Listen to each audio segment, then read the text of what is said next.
Welcome to Fruit Snacks, a weekday podcast that covers big ideas about the Christian worldview in a bite-sized format.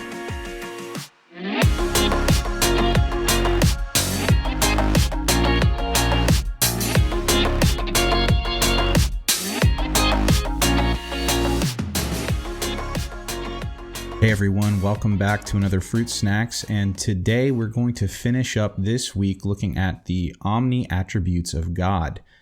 Today, we're going to dive into the deep end here a little bit and look at omniscience, the doctrine that God is all-knowing. Now, your dictionary definition of omniscience would probably be something along the lines of the following: that everything that God knows is true, and nothing that God knows is false. In other words, God doesn't have any bad information about anything. God knows everything that is true, and he only knows true things. On the face of it, that's fairly straightforward. But just like all the other doctrines we've looked at, once you look at it a little bit more closely, you end up into some sort of philosophical or theological quagmire. And omniscience is certainly no different than that. In fact, it might be one of the most hotly debated of these attributes we've looked at this week, because the notion of free will and whether or not we actually have it is all tied up into this doctrine of omniscience. So what do I mean by that? Well, if God knows everything, including what I will do before I do it, and I think that's fair because that's frankly the basis of all prophecy that we read about in the Bible, that God knows what will happen before it happens. So I think that's certainly a biblical thing to affirm. But if that's true, if God knows everything I'll do before I do it, then how can I say I have any free will? If God knows what I'll do before I do it, then I have to do it. And that makes me determined. That means that I don't actually have free will in any common sense notion of the word.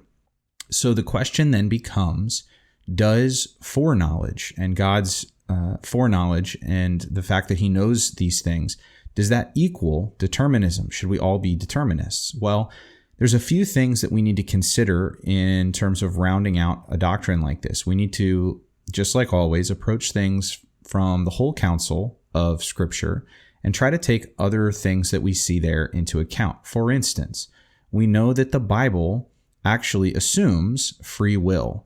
And we know this because all throughout Scripture, both in the Old Testament and the law and the blessings and cursings that God gives to his people, all the way through to the judgments that we see come upon the peoples that are not Israel in the Old Testament, and even into the New Testament, and how we are called to follow Christ. And where Paul basically says to the Corinthians, I think it's in chapter 15, stop sinning, just stop it. As if it was in their power to do so.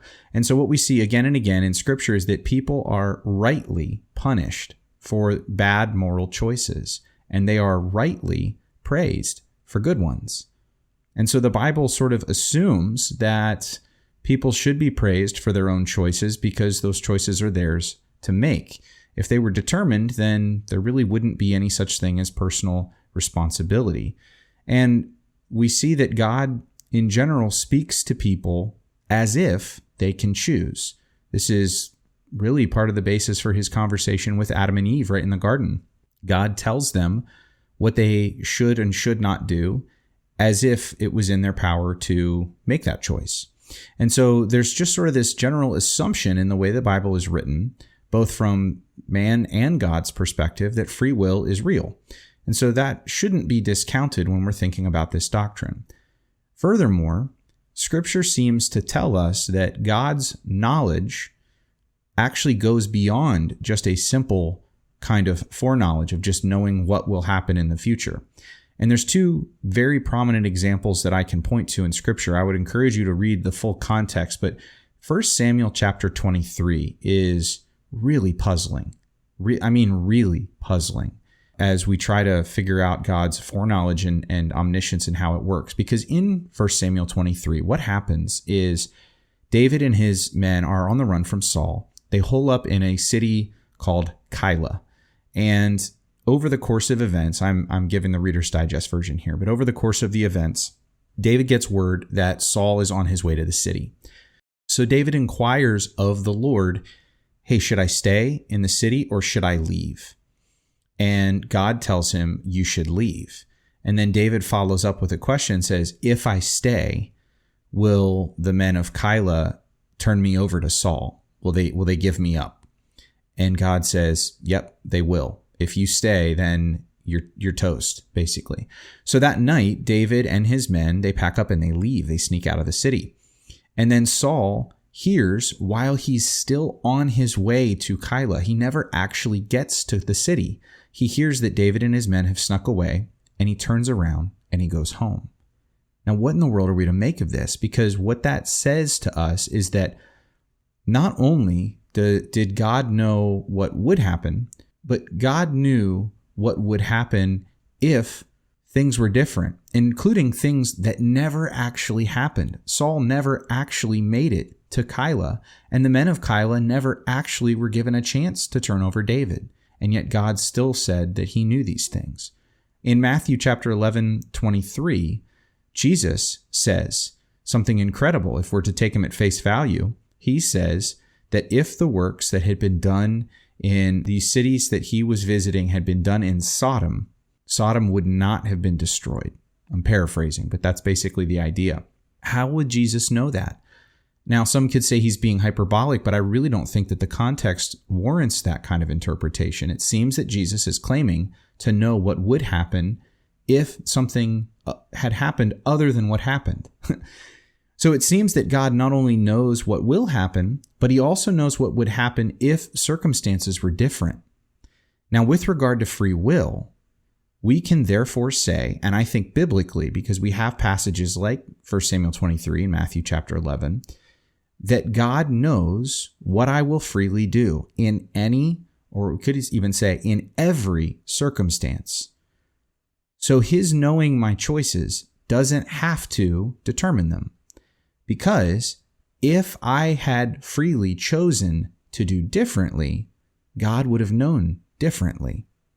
So God's knowledge isn't what determines the content of my choices. Rather, it's almost the opposite. It's the content of my choices that, in a weird sort of way, determine what God knows. Because if I had chosen differently, God would have known differently. He can never be wrong about what he knows.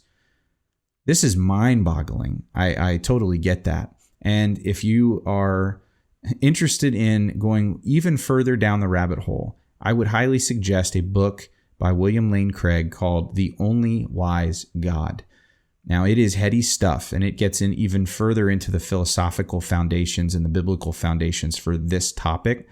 But really sussing out what you believe about what God knows, about foreknowledge, about free will and his omniscience, and how all of these things work together is one of the most important doctrinal foundations that you can really dedicate yourself to, because this drives so much of what you see in Scripture and frankly, what you don't see in Scripture. If you're committed to a particular way of understanding God's knowledge, it can hinder you interpretively when you read Scripture. So I would encourage you, as difficult as it may be at times, to really dedicate some time to figuring out what you believe about this doctrine and how that relates to what you believe about us as people and our relationship to God.